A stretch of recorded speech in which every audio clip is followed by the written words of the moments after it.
trauma training in Ukraine. Welcome.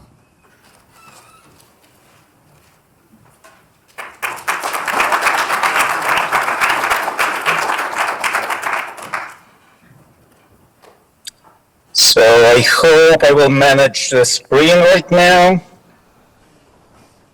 Can you see me? Wow, can you see the screen? Yes. Great. Give us a second. Let me see. Everything begins in medical university. As you can see from this slide, Yeah, give us a second. everything is okay? Give me 30 seconds. So Oleksandr, give us a few seconds. We're going to pull your slides up. Okay. Did I share? Good to go? Okay, let's go. Next slide, please. Okay. As you can see from these numbers, when we speak about a physician from Ukraine, we are dealing with the huge underperformers. When in 2018, Ukrainian students, Ukrainian graduates, tried to pass the USMLE, the regular license exam, translated into Ukrainian, the average score was just 26%, which means almost all Ukrainian physicians are not eligible to be licensed in US or European standards. We are huge underperformers. This is a baseline. And of course, with this very low level of basic medical education, postgraduate education, all types of magic thinking, all types of a cargo cult is present.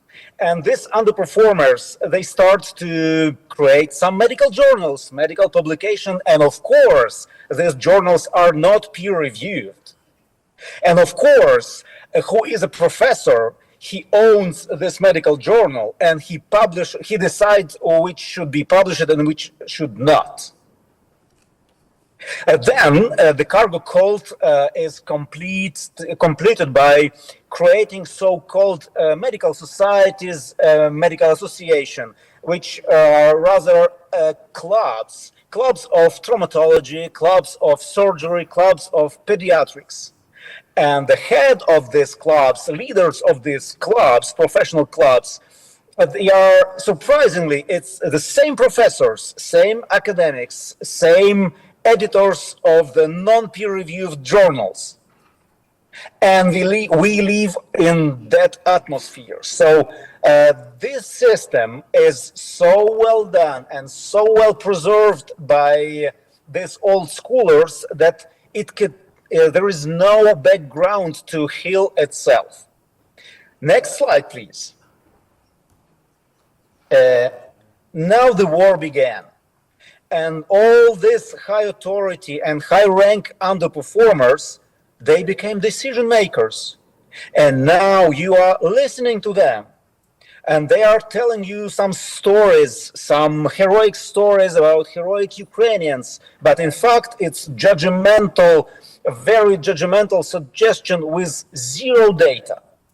They know nothing because they never even tried to have data, to have some objective reflection of the reality. These professors, these high-rank authorities, these high-rank politics, all of them, they came from the same medical community of underperformers. They demonstrate a lack of integrity. They demonstrate a lot of plagiarism in their papers. They are incompetent and they don't understand it. They are not bad people, they are just incompetent. So, rather than blindly trust them, you should, from this very moment, from this very second, ask everything from Ukraine, every high-rank general, every high-rank, I don't know, minister, politic, any professor from Ukraine. The only one question: what is preventable death rate? And of course, how do you know it? How do you measure it? And you will be surprised. There is no answer on that question. Nobody knows it because the ignorant medical community surprisingly ignores the data. So we don't know what the preventable death rate is, which means, in other words, medical ignorance still kills patients in hospitals.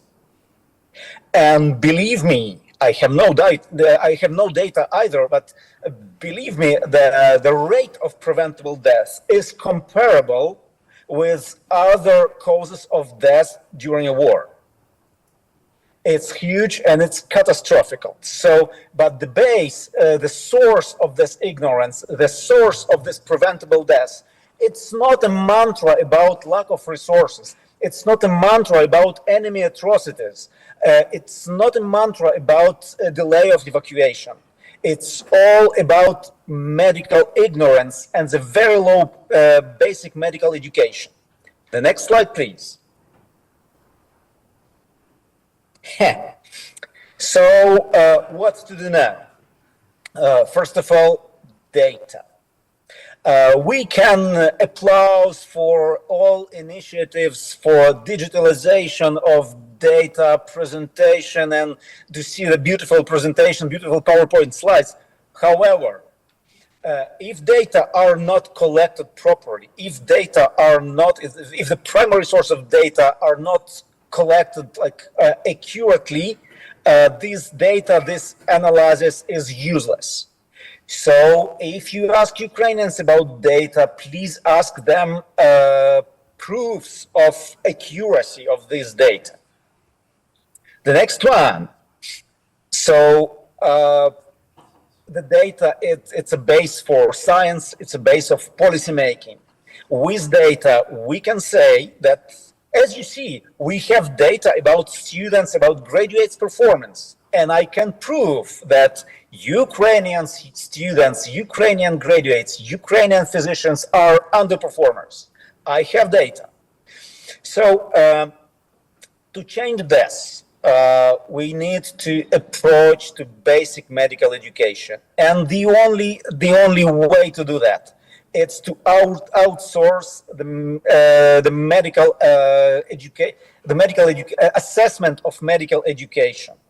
The medical system, the education university must be assessed with some kind of outsource using US board exams, US license exams, European board exams, any foreign exams performed by any foreign body. It must be independent, it must be from outside. This will lead to change the curricula, change the staffing of university, and of course it will raise the bar of medical standard. If we're still working with idiots, with ignorance, what the result do we expect from them?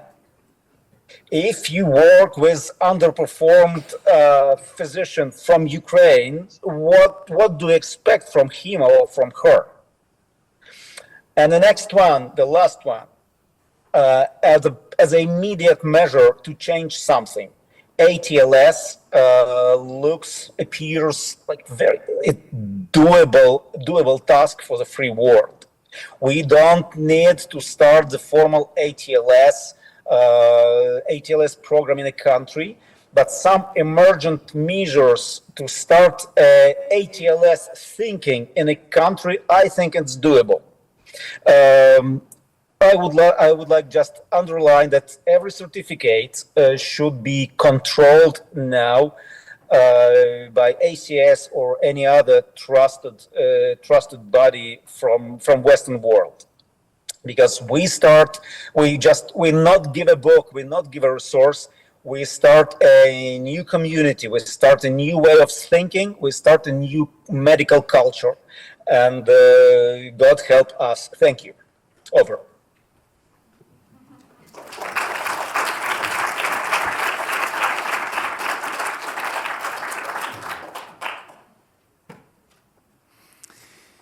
Oleksandr, thank you very much for this vivacious and vivid presentation. And so, you know, it is concerning, based on what you're saying, that there's a lack of trust in the current echelons of medical community and leaders. And and so if you were to put forth, you know, one or two things that can be done now with support of the either Ministry of Health or whoever is in charge of medical education in Ukraine, what would be the top two priorities at the moment? ATLS to help soldiers, and international license exam to help the country to change the system. Okay, so some, sort of like as you highlighted. And so, I mean, that requires, just to think of operationalize that, I mean, that requires the folks who do take these examinations and these assessments to be fluent in English and be able to do it. Answer is no. This exam can be translated, can be done in Ukrainian. Great. As it was done in 2017, 2018 by NBME. NBME has all potential to do that in Ukrainian. It's an international exam. It can be done. Great, great. And so what do you think are the barriers to implementing these two things?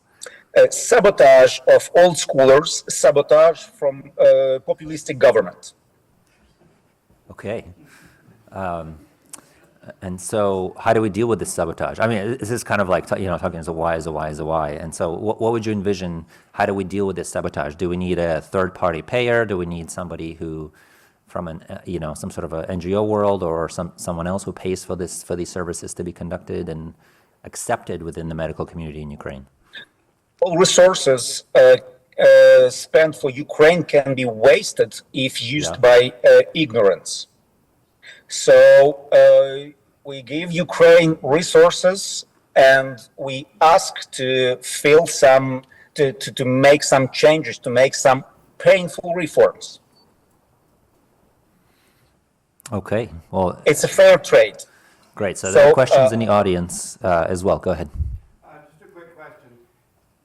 Would you also say that the genesis of all of this is the way that medical education works in Ukraine, where academics and research and clinical are completely separate, and the doctors that come out after the 6-year program really don't have any real-world experience? Is there something that can change in the way that a medical education is set up from the get-go? Can you please repeat, because I don't hear the question well? So the question was whether a lot of the issues that you're mentioning are stemming from the current medical education in Ukraine, where when students graduate and they leave, they have very little clinical experience. Is that correct?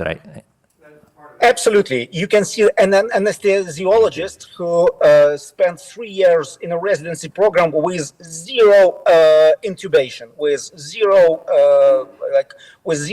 procedures done by himself.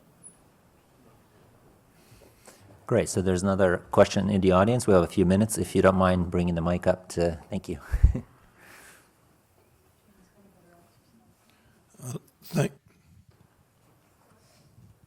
Thank you for the illuminating and pithy remarks. Who is the decision maker that can make something change? I've spent 40 years in graduate education in orthopedic surgery, and I'm alarmed for all of my trips to Ukraine to see the status of their training. Who makes, there are many of us who would be happy to help do that, but who is the decision maker and who makes the change so that changes can be instituted? Unfortunately, so Ukrainian medical community has no auto-regulation now, and it's not really bad. Right now, the point of the decision maker, the main decision maker is a government. So government has all tools to start changes, to start real reforms. It's doable. Great. So one more question, and then we'll move on to the next speaker. Thank you. Thank you very much for these presentations. I actually would like to link the two speakers and ask the question to the guests from the Ministry of Health of Ukraine. What are your thoughts, reflections about instituting such requirements from the Ministry of Health, kind of systematic change that can be done in the country? Easy question, Vasil. You have 2 minutes to answer that. I can also repeat in Ukrainian. He got it. I'm totally agree with Alexander Linchevsky. I start work in the Ministry of Health in the time when Alexander Linchevsky was served in the Ministry of Health as Deputy of Minister. So we have the same motivation and the same understanding if we talk about personally about my opinion. So in my presentation also highlights that we need training, education, ATLS, and etc. And we need gather data. We need analyzed about researching about preventable deaths. Alexander talked that we haven't data, we don't gather data, and a few months ago, I dived deep in performance in the investigation with the cause of death in the forensic medicine. We don't perform in even this this procedure. We already were last 3 years, and we don't perform procedure to investigate why these guys die, and we should start this. But I am responsible for one department, and all things that I saw, that things which we performed and we initiate them, and the next thing we want to initiate is also the research in forensic medicine. But with Alexander, I totally agree with them. Okay, thank you very much, Alexander and Oleg.